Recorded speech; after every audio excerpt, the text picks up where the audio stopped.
চেরোই দেরি করো না যতই, আর ভোলা যাবে না জীবনে কখনোই তোমাকে।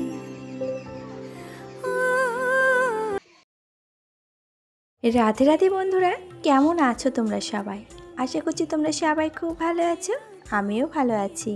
তো এই সিম্পল হাউস ওয়াইফ জয়শ্রীর নতুন আরেকটি ব্লগে তোমাদের সকলকে স্বাগত জানাই।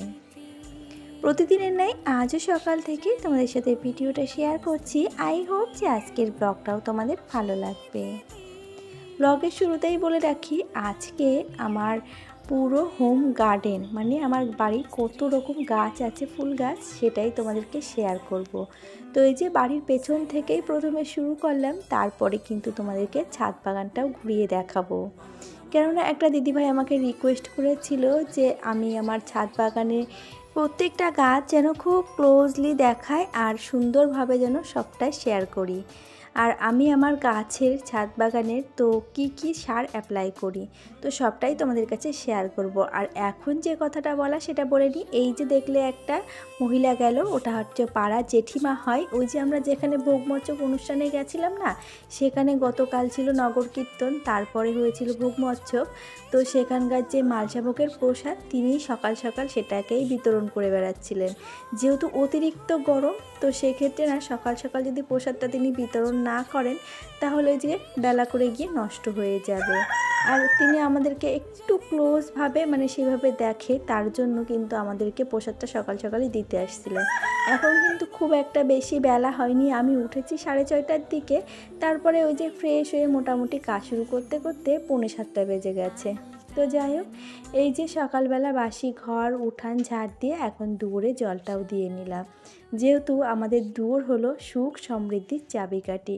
যদি দুয়ার শুদ্ধ থাকে, পবিত্র থাকে, তাহলে কিন্তু সুখ সমৃদ্ধি দুয়ার হইতে কখনোই বেরিয়ে যাবে না। সুখ সমৃদ্ধি সমস্তটাই কিন্তু দুয়ারে আটকে থাকবে। তারপরে এই যে সোজা চলে এসেছি ছাদ বাগানে। আর এসেই আগে তোমাদের ঝুমকো জবার সঙ্গে পরিচয় করিয়ে দিই।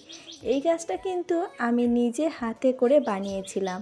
আর এই গাছটা দেখতে পাচ্ছ, এই যে বড় কাণ্ডটা, এই শুধুমাত্র একটা ডালই নিয়ে এসেছিলাম। আর বাদবাকি এই যে ডালগুলো, এগুলো কিন্তু ওর থেকে ছেড়েছে। আর এই গাছটা আমি লাগিয়েছিলাম বালির মধ্যে।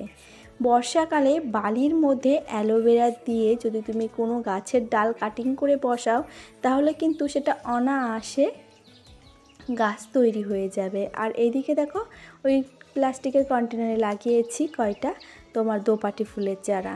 আর এদিকে কিন্তু আরেকটা গাছও দেখতে পাচ্ছ, যেমন কাণ্ড আছে, কিছু পাতা বের হয়েছিল, ওটাও কিন্তু সেম ওরকম ছিল ওই গাছটা, ঝুমকো জবাটা। এখন কিন্তু সেটা মোটামুটি ভালো পরিপূর্ণ গাছে পরিণত হয়েছে আর সুন্দর ফুলও দিচ্ছে। আর সাইডের গাছটা তো দেখলে, ওটাও কিন্তু বেশ কিছুদিন পরে গিয়ে আবার ঠিক ওরকমটাই হয়ে যাবে। আর এই যে দেখো ছাদ বাগানে নয়নতারা, আর নয়নতারার কালেকশানগুলো খুব সুন্দর। আর এই নয়নতারায় কিন্তু মা লক্ষ্মী কিংবা প্রত্যেকটা ঠাকুরের কিন্তু একটা আশীর্বাদ প্রাপ্ত থাকে।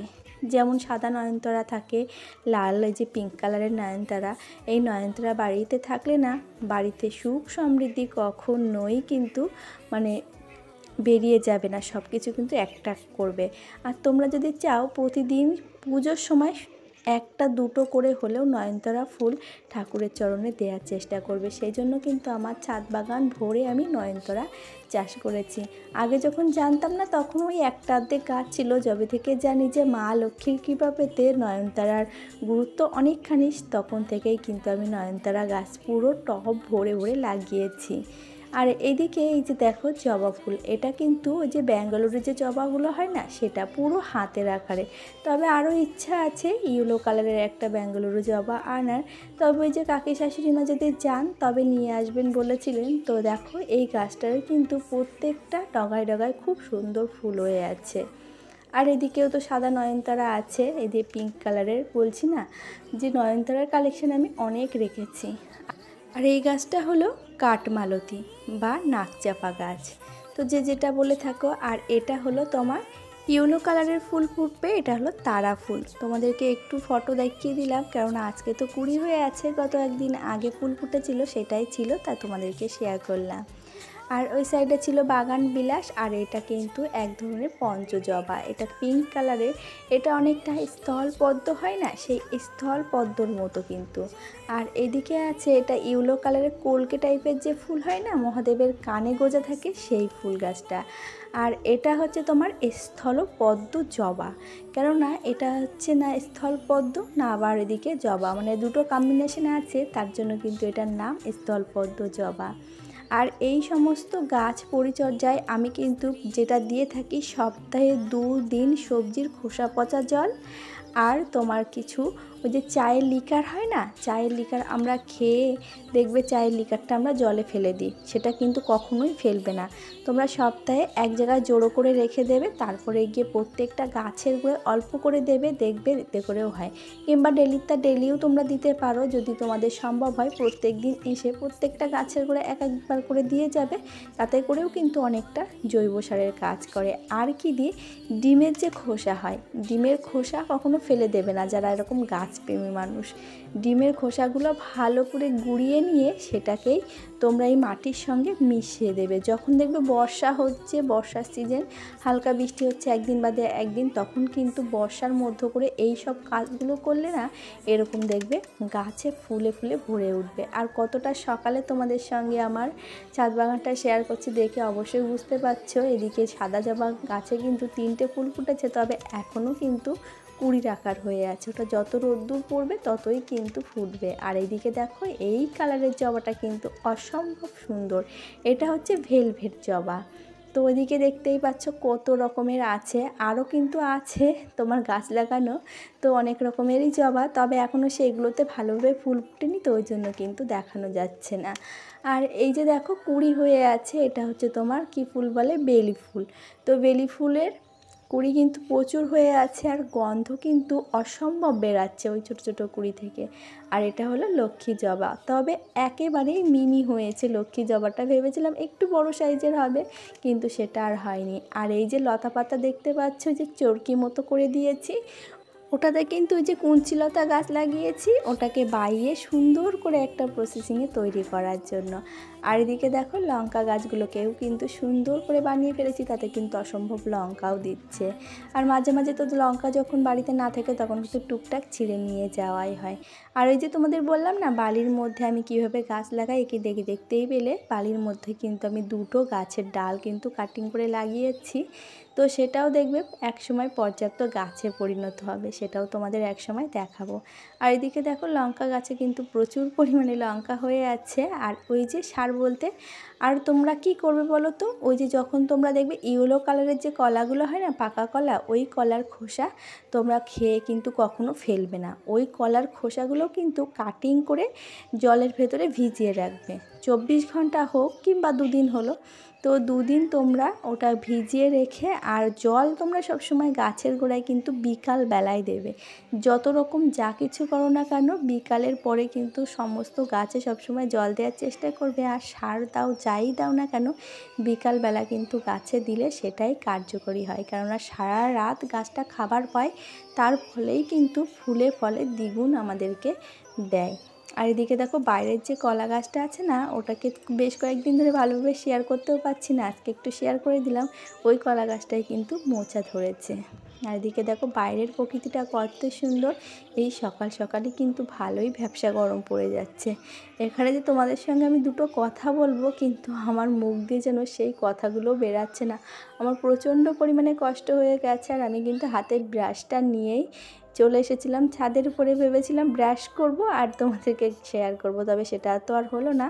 তারপরে নিচে নেমে এসে ব্রাশ করে ফ্রেশ হয়ে এই যে সোজা চলে এসেছি ঘরে। আর আমার ছাদ বাগান আর উঠানের যে ছাদ বাগানে ফুল আছে সবগুলো তো তোমাদের শেয়ার করলাম, কেমন লাগলো অবশ্যই কিন্তু কমেন্টে জানিও। আর নতুন যদি কোনো বন্ধু আজকের ভিডিওটি দেখে থাকো, ভিডিওটি দেখে ভালো লাগলে চাইলে চ্যানেলটিকে সাবস্ক্রাইব করে পাশে রাখতে পারো। আর পুরনো বন্ধুরা যারা অলরেডি এই কাজটি করে রেখে দিয়েছো, তাদেরকে জানাই অসংখ্য ধন্যবাদ আর অনেক ভালোবাসা। দেখো তোমাদের সঙ্গে কথা বলতে বলতে টুক করে আমি বিছনাটা সুন্দর করে পরিপাটি যেমন প্রতিদিন করি সেভাবেই করে নিয়েছি। আর তারপর সোজা চলে এসেছি রান্নাঘরে, যেহেতু অনেক সকালে উঠেছি, এখন কিন্তু প্রায় 8:30 মতো বাজতে গেছে। তো এখন নিজের জন্য একটু চা বানিয়ে এই যে বিস্কুটটাকে রেডি করে নিলাম কৌটোর ভেতরে। ওই যে গতকাল বলছিলাম না নিয়ে এসেছি বাজার করে, তো এই যে বিস্কুট, দুধ, চা পাতা, চিনি সমস্তটাই নিয়ে এসেছি। তবে চা পাতা চিনি এখন ঢালা লাগবে না, যেটা ঢালা লাগবে সেটা ছিল বিস্কুট। তো সেটাকেই এখন এই যে ঢেলে নিয়ে নিজের জন্য বানিয়ে নিয়েছি। আরও হ্যাঁ, তোমাদের গাছের সম্বন্ধে আরও একটা কথা বলতে ভুলে গেছিলাম। ওই যে গাছের গোড়ায় মাটিতে দেখো না অনেক সময় পিঁপড়ে লাগে, তখন কি করবে বলো তো, একটু চায়ের পাতা নেবে আর তার সঙ্গে একটু হলুদ নেবে, নিয়ে সেটাকে ভিজিয়ে তোমরা ওই গাছের গোড়ার যে মাটি সেই মাটিতে ঢেলে দেবে, তাও কিন্তু বিকালে দেবে। দেখবে কিছুদিন বাদে একেবারে গাছের গোড়ায় যে পিঁপড়েগুলো থাকে সেগুলো ঠিক মারা গেছে। আর একটা ওই যে গাছের গায়ে দেখবে জবা গাছের মানে পুরো একেবারে ডগায় ডগায় ওই যে কি বলে এগুলো সাদা সাদা যে পোকাগুলো হয় না, ওই পোকাগুলো মারার জন্য সেটাও কিন্তু আমি জৈব মানে ঘরেতেই বানিয়ে সেটাকেই স্প্রে করে মোটামুটি আমি পোকাগুলোকে মেরে ফেলি। সেটা হচ্ছে তোমার পেঁয়াজ রসুনের যে খোসা হয় না, ওই খোসাটা তোমরা 3 থেকে 4 ঘন্টা ভিজিয়ে রাখবে। যদি সকালবেলা 3 থেকে 4 মানে ভিজিয়ে রাখো, ধরো সকালবেলা দুপুরবেলার কোনো রকম মাংস রান্না করলে তখন তো পেঁয়াজ রসুন ছাড়াতেই হবে, সেই সময় ওই খোসাটা ভিজিয়ে রাখবে। আর বিকালবেলা গিয়ে সমস্ত গাছে স্প্রে করে দেবে। স্প্রে যদি বোতল না থাকে তাহলে কি করবে, হাত দিয়ে জলে ছিটে যেরকম দেয় না ওরকমভাবে দিয়ে দেবে। দেখবে গাছের ওই যে সাদা সাদা যে পোকাগুলো হয় সেগুলো কিন্তু মারা যাবে। আর আমি কিন্তু গাছে কোনো রকম কোনো বাইরের কোনো সার ইউজ করি না, এইভাবে ঘরোয়া টোটকা দিয়েই কিন্তু আমার সমস্ত ছাদ বাগানটাকে একটা আমার মনের মতো জায়গা করে তুলেছি, যেখানে গেলে আমি দুদণ্ড স্বস্তির নিঃশ্বাস নিতে পারি। গাছগুলোকে দেখলেই যেন আমার মনটা জুড়িয়ে যায়। মনের মধ্যে যদি সত্যি গভীর আশা থাকে তাহলে কিন্তু কুঁড়ে ঘরটাকেও সুন্দর রাজপ্রাসাদে পরিণত করা যায়। সেখানে কিন্তু টাকা পয়সার কোনো রকম অভাব হয় না, সেখানে সামান্য কিছু উপকরণ দিয়েই আর সুন্দর মানসিকতা দিয়ে একটা সুন্দর জায়গা ঠিক করে নেওয়া যায়। আমার যেমন ছাদ বাগানটাকে আমি আমার মনের মতো করে তুলেছি নিজস্ব বুদ্ধি আর টেকনিক দিয়ে। কিছু দেখে শিখেছি, কিছু ব্যবহার করে শিখেছি, আর কিছু বুঝেও কিন্তু শিখেছি। সবটা যে নিজের মতো করে গড়ে তুলেছি, এটা হচ্ছে সমস্ত রকম একাগ্র ব্যবহার। সব সময় কিন্তু সব কিছু শিক্ষা মানুষ দেখে শেখে না, পড়ে শেখে না, বুঝে শেখে না। সমস্ত কিছু কিন্তু মাঝে মাঝে অ্যাপ্লাই করেও দেখতে হয় যে কোনটা কিভাবে কাজ করে। তো আমিও ঠিক তেমন আমার নিজের বাড়িটাকে নিজের মতো করে স্বর্গ বানিয়ে নিয়েছি, আর সেখানে কিন্তু আমি অনেকটাই সুখী। আর এদিকে দেখো রান্না বান্না করেছি, আর বড়বাবু কি দুষ্টুমি শুরু করেছে। এই যে আতশ কাচ বা ম্যাগনিফাইং গ্লাস নিয়েছে, এটা দিয়েই কিন্তু এই যে আগুন জ্বালাচ্ছে বাঁশের পাতায়, প্লাস্টিকে। তো এখনও স্নান করিনি, কতবার করে বললাম স্নান করার কথা, তো এখনও স্নান না করে এই যে অকাজগুলো করে বেড়াচ্ছে। তাহলে কে না মেরে ভাত খাই বলো তো। এই যে দেখতেই পাচ্ছ ধোঁয়া উঠছে, ওখানে কিন্তু আগুন জ্বলছে। বাচ্চা মানুষের মাথায় কত বুদ্ধি, চোখ মুখ কানা হয়ে যাবে না। তো আমি চুলির মুঠি ধরে সেটাই বলছি যে তুই এভাবে নিরিখ করে তাকিয়ে আছিস, চোখ দুটো অকালে খাবি তাই না। তো যা হোক টেনে টুনে তাকে স্নানে পাঠিয়ে দিয়েছি, আর ছোটোবাবুকে তো আমি স্নান করিয়ে দিয়েছি। আর এখন এই যে এসে ভালো করে রান্নাঘরটাকে পরিষ্কার করে নিলাম। আর রান্নার পরে সব সময় চেষ্টা করতে হবে যে রান্নাঘরটাকে যথাসম্ভব একেবারে নিট অ্যান্ড ক্লিন রাখতে, যেহেতু রান্নাঘরেই কিন্তু মা অন্নপূর্ণার বাসস্থান।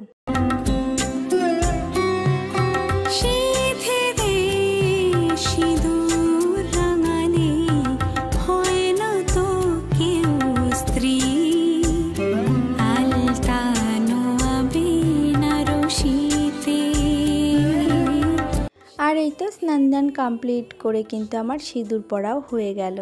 আর এবারে যাব ছাদ বাগানে। আর ছাদ বাগানে এসেই কিন্তু যে সমস্ত ফুলগুলো তোমাদের সকালবেলা দেখিয়েছিলাম প্রত্যেকটা ফুল আমি তুলে নিয়েছি।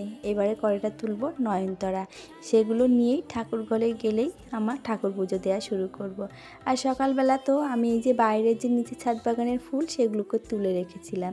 আর আমাকে একটা বন্ধু জিজ্ঞাসা করেছিলে যে আমি ঠাকুর ঘরে কী সলতে ব্যবহার করি বা কী তুলো ব্যবহার করি। এই যে দেখতে পেলে এই সলতে আমি ব্যবহার করি, সেটা সলতে না, সেটা তুলো, সেটাকে আমি মুড়িয়ে সলতে বানিয়ে আমি কিন্তু ব্যবহার করি। ঠাকুর ঘরে সবসময় একটা জিনিস আমি লক্ষ্য করি, সেটা হচ্ছে এই যে প্রদীপের শিখা। এটা তুমি জ্বালিয়ে দেওয়ার সময় যদি দেখবে একেবারে দাউ দাউ করে জ্বলে উঠেছে, তাহলে কিন্তু সেটা খুবই শুভ মানা হয়। আর প্রদীপের সলতে দেখবে পুড়ে গেলে, মানে তারপরে যখন তুমি দ্বিতীয়বার পুজো দিতে আসবে, দেখবে প্রদীপের সলতের মাথায় যদি একটা ফুল আকৃতি হয়ে যায়, তাহলে কিন্তু ভগবান সেদিনকে তোমার পুজোয় খুব সন্তুষ্টি হয়েছে। আর তোমরা যদি ভুল করে একটা জিনিস করে ফেলো, সেটা হলো প্রদীপের সলতে। তোমরা কেউ কখনো ভুল করেও প্রদীপের সলতেগুলো ফেলে দেবে না। প্রদীপের সলতেগুলো তোমরা এক জায়গায় জড়ো করে রেখে দেবে। সে 2 মাস হোক, 3 মাস হোক, 6 মাস হোক, তারপরে গিয়ে একত্রিত করে 5টা লবঙ্গ কিংবা 3টে লবঙ্গ আর 1 টুকরো কর্পূর দিয়ে জ্বালিয়ে দেবে। দেখবে এতে করে অনেকটা পজিটিভ এনার্জি তোমাদের সংসারে কাজ করবে। আর দেখো, তোমাদের সঙ্গে বকবক করতে করতে আমার কিন্তু ঠাকুর ঘরে পুজো দেওয়া কমপ্লিট হয়ে গেল। চলো, এর মধ্যে গতদিনের ভিডিওতে করা বেশ কিছু মিষ্টি মিষ্টি বন্ধুদের নাম নেওয়া যাক। সিম্পল হাউসওয়াইফ লাবণী, মাই ডোলা বিশ্বাস, মা ছেলের স্বপ্ন, নাজনীন ব্লগ, পর্তুলি লাইফস্টাইল, সীমার সংসার, ছোট্ট পাখি, সকাল সন্ধ্যা, সুস্মিতা দুনিয়া, Mithu daily lifestyle, Shreyasi blog, Tumpa Sana, Taliya Ghosh, Supriya blog, আমাদের গল্প কথা। তোমাদের সকলকে জানাই অনেক ধন্যবাদ, অনেক ভালোবাসা। আর মা ছেলের স্বপ্ন থেকে আমাকে কমেন্ট করেছিল, দিদিভাই অনেক দিন পুজো না করলে, বাড়িতে না থাকলে কি করব। তুমি যখন বাড়িতে আসবে তখনই এসে আগে কর্পূর আর ধুনো জ্বালিয়ে বাড়িটাকে পজিটিভ শক্তির আধার করে নেবে, তবে গিয়েই তোমার ঘরটা সুখ সমৃদ্ধিতে ভরে উঠবে আর সমস্ত নেগেটিভিটি দূরে যাবে। তাহলে চলো আজ আসি, সকলে খুব ভালো থেকো, আবারও দেখা হবে।